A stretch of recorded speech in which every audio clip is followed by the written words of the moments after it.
Welcome to a new edition of the Neon Jazz Interview Series with Kansas City jazz bassist Ben Leifer. He was born in Topeka, Kansas to a musical family and started to study music early in life and played the electric bass by the age of 14. He eventually picked up the upright bass at the age of 17, and that led him to study bass and composition at the University of Missouri Kansas City's Conservatory of Music under the legendary Bobby Watson. And these days, he is a staple on a thriving Kansas City jazz scene. We'll let him explain. So get to know him and dig this interview, my friends. So, Ben, it's been a long time. It's a pleasure to finally have a chance to speak with you here at Neon Jazz. Absolutely. So what I want to do is I want to dive right in here, and before we get to live gigs, which I've seen you gig so many times live, you probably are one of the most prolific players in this town. I want to know, first of all, what, CD projects that you're involved with or anything that might be on the horizon since we're talking about a new year here. Oh, man, yeah, absolutely. I've got a bunch of stuff out. Nothing under my name yet. Although that's something that I'm looking forward to doing in the next year or so. Let's see. In the past, I've recorded with a number of projects, including Diverse, their first two albums. Diverse with Herman Mahari and Ryan Lee. I've recorded with Steve Lambert. I've recorded with, just all kinds of people. Matt Villinger. I've recorded with Shea Estes, Mark Lowry. Yeah, it's been actually a really good last couple of years for recording here. So, yeah, in the future, I'm definitely looking forward to doing my own project. I have my own group called Plus Minus, and we've been playing off and on for the last couple of years. That features John Kazilamut on the drums. I'm sure you know John. Yeah. And Matt Villinger on piano, and also another pianist, Andrew Willett.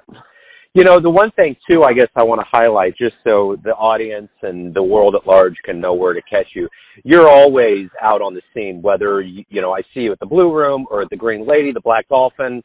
You're always out and about. So kind of give me some kind of a regular rundown of where people can see you.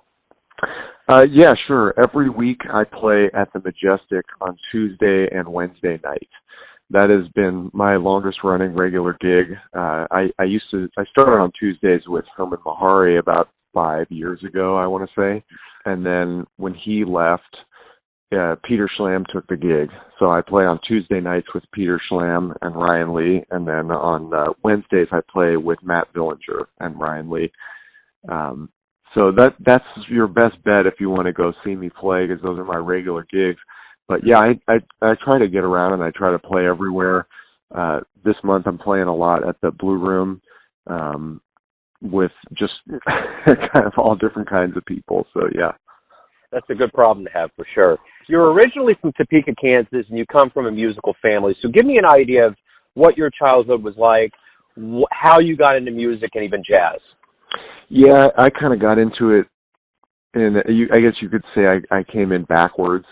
Like a lot of my friends, a lot of people came in and they said, "Oh, I heard this Charlie Parker album, or I heard this, Miles Davis album, or John Coltrane." But that's kind of the opposite of how it happened for me.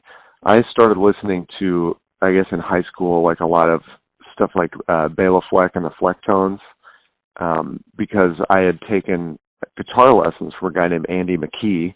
So he taught out of a little place called Steam Music, and he came in after the teacher that I had left. And so I took guitar lessons from Andy for a little bit before we ended up switching to bass. So let me go back, because it's kind of a weird, funny story. So I wanted to play guitar forever. I just thought it was really cool. I liked the image of it, but I had terrible stage fright. I had grown up, I tried to play violin when I was young, and I loved the violin, but as soon as I had my first recital, I got so scared that I quit forever the first time I was on stage.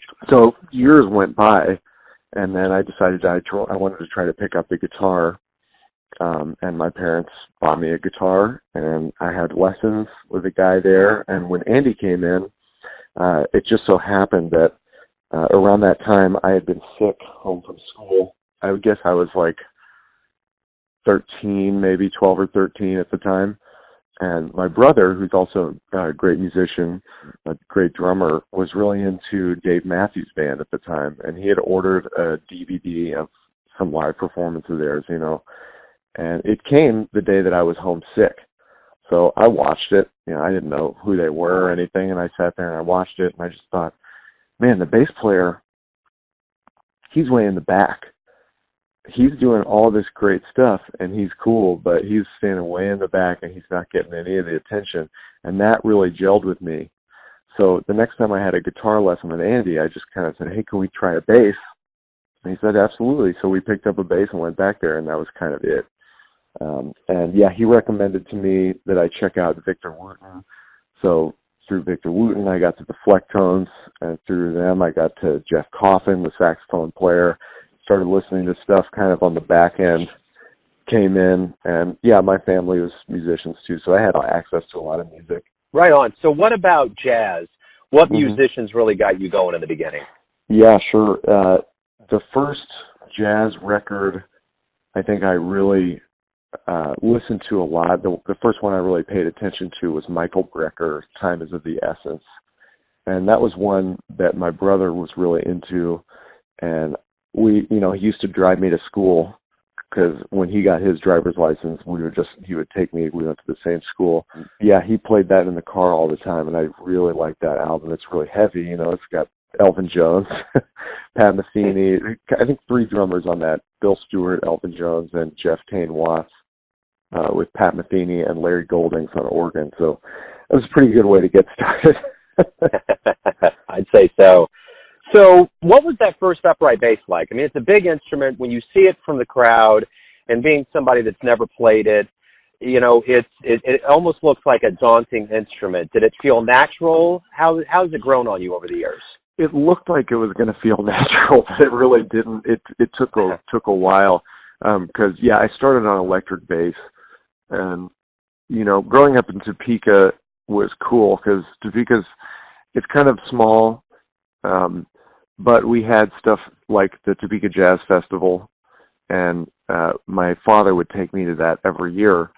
So I grew up seeing guys like Bob Bowman, Gerald Spates, James Albright. I would see Steve Ragazzi, a lot of these guys that are still heavily active here in Kansas City. I grew up watching them play.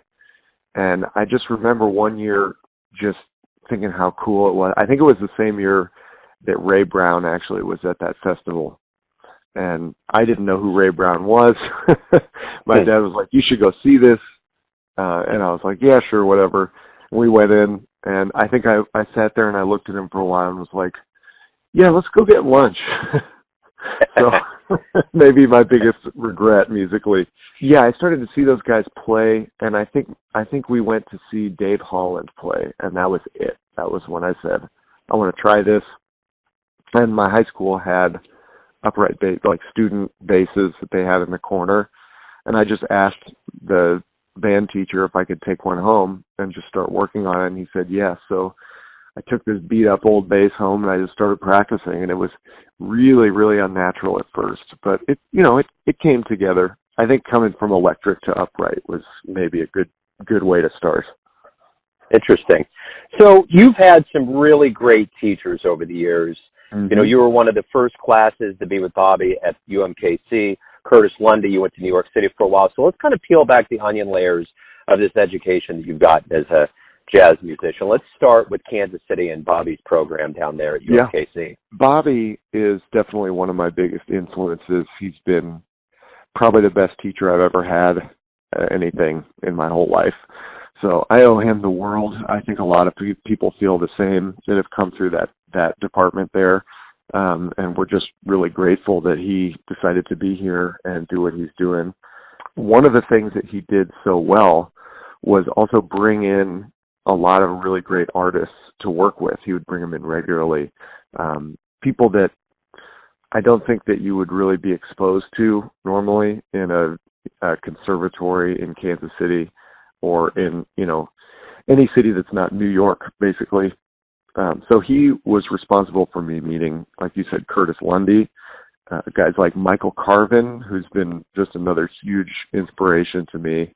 Yeah, he brought in just so many people. I mean, Nicholas Payton, Bill Saxton, it's just countless people. So he would bring these people in, and I got a chance to work with Curtis pretty early on. And yeah, he really transformed my whole approach to playing. And I remember our first lesson, he just said, I don't want to teach you how to do any of that flashy stuff.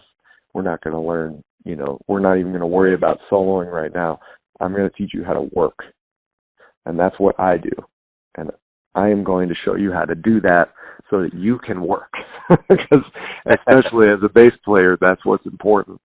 So I think he was really responsible for showing me a lot of skills towards, making this actually a viable career. It's something that I can do long term. So you went to New York for a year mm-hmm. and came back. What was that year like?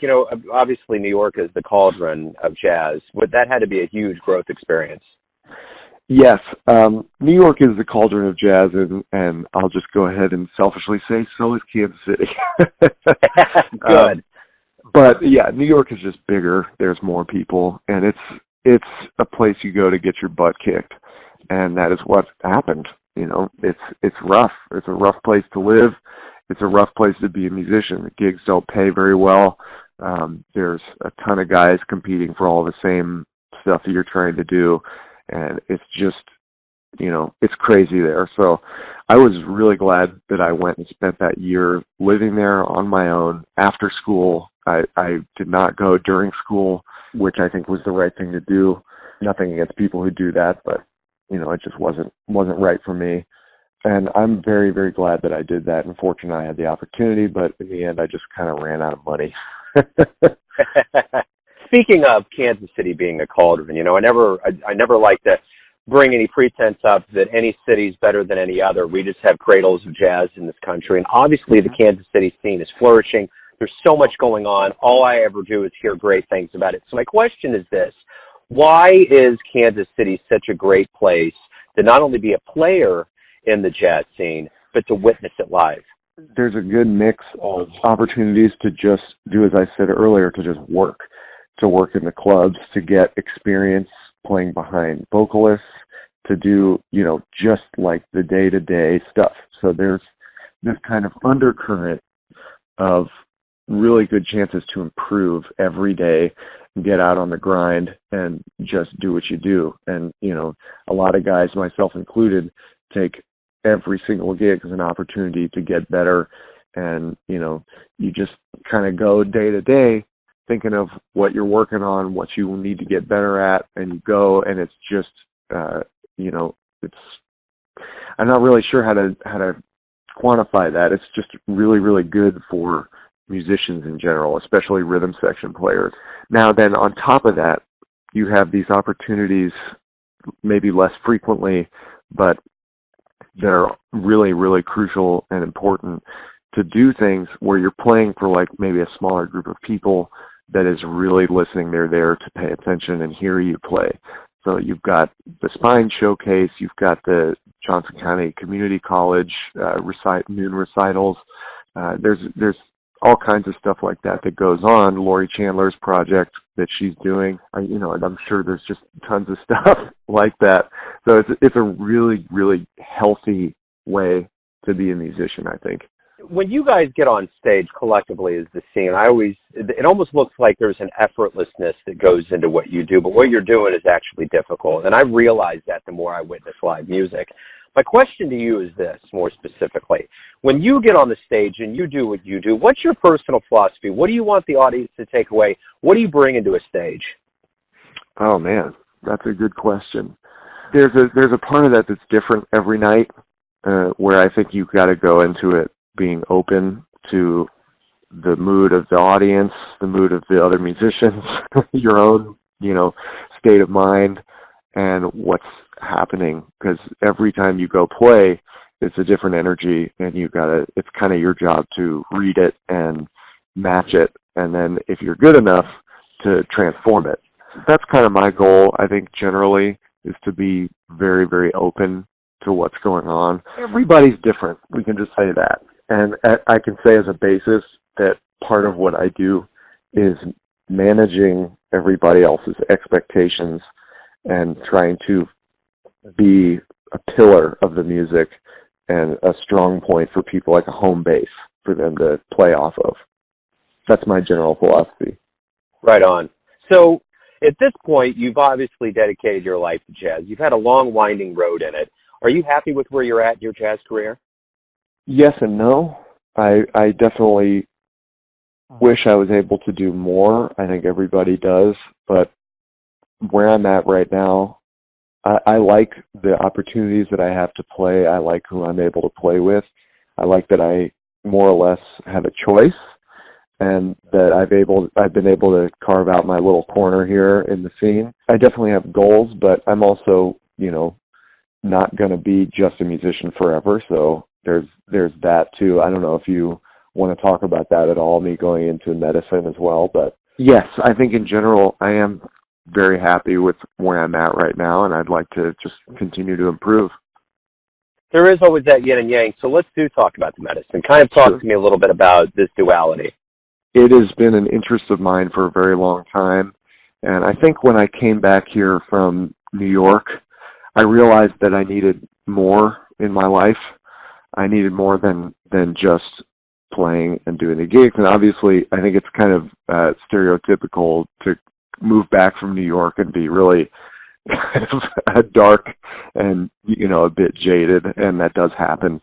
It wears off over time, but it is true, and I think I came back here wanting more, and my life path just led me to studying science. I decided I wanted to go back and study psychology at first, and I looked into getting my PsyD or a PhD and realized that with the amount of school that it would take for me to get from where I was at to being a practicing psychologist, I could practically go to medical school and do a residency in that amount of time. So I just said, let's check it out. I started taking pre-med classes at UMKC. I ended up really, really enjoying the physical sciences, and the richness that added to my life is kind of indescribable. It's almost the same as music. It's just in a different way. It does different things for my brain, for what I think about myself and my place in the world. So I really enjoy it, and I'm looking forward to exploring that career as well. Right on. So for the purposes of this show, since it's jazz, I'm going to ask you this, and not to pigeonhole you and say other musics aren't important to you, but why do you love jazz? There is not to be too cliche, but there is a freedom in it. I know, especially depending on who I'm playing with, that when I go on stage especially with my peers and the people that I play with the most, there is a trust level there to where we can do whatever we want with the music. We can be free to explore and go places that we don't even know it's going to go, and just kind of, give up the ghost, as they would say, or just let it hang and just see what happens. I think that's the most attractive aspect of it to me. There's a really heavy mental component, which obviously if I'm going into science, I really appreciate that. And then there's also this kind of unspoken, soul connection that is very, very important. And it's the only style of music I've ever played, if you can even really call it that. It's the only style of music I've ever played that I feel like was very, very much larger than me. And I could connect to something that was bigger and that was helping me and that was nurturing me in a sense and that was giving me opportunities. It's funny. I was on a panel discussion last fall with Chuck Haddock and several others, and we were talking about just the wide array of jazz and what jazz means. And the interesting thing is, every single time I ask why people love it, the number one answer is freedom. Yeah.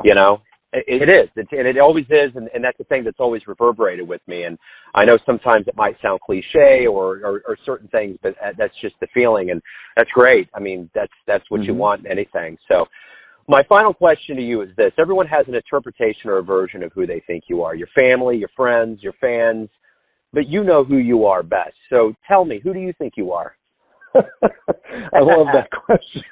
Who do you think you are? Who do you think you are? Yeah. You got good questions. You're stumping me. Thank Okay, you. who do I think I am? I am somebody who wants to do good in the world. I want to do good for myself and my family. I want to find a balance between what I need and what is good for the world around me. I think that's something I'm always looking to, because I think it's a responsible way to live. I think balance is probably the best word if I had to pick one to describe myself. Whenever I'm performing music or interacting with people, I'm always trying to find that, whether it's a balance between my mood at the time and their mood at the time, both of our individual goals or our needs, and just going forward, just looking at, I think jazz has been a good teacher that's in terms of living in that way, because that's the name of the game, is give and take. You go on stage, you give a little, you get a little, you give a lot, you get a lot. Right on. That's a great answer. Ben, thanks for taking some time out for Neon Jazz. I look forward to seeing more that's coming out in both live performances and in CD form. I appreciate it. Oh, thank you so much for having me. I really enjoyed it. Thanks for listening and tuning in to yet another Neon Jazz interview, where we give you a bit of insight into the finest players in Kansas City and spots all over the world, giving fans all that jazz. Thanks to Ben for his music, his time, and his stories. If you want to hear more interviews, go to Famous Interviews with Joe Domino on the iTunes Store. Visit neonjazz at youtube.com, and for everything Neon Jazz, go to the neonjazz.blogspot.com. Until next time, enjoy the jazz, my friends.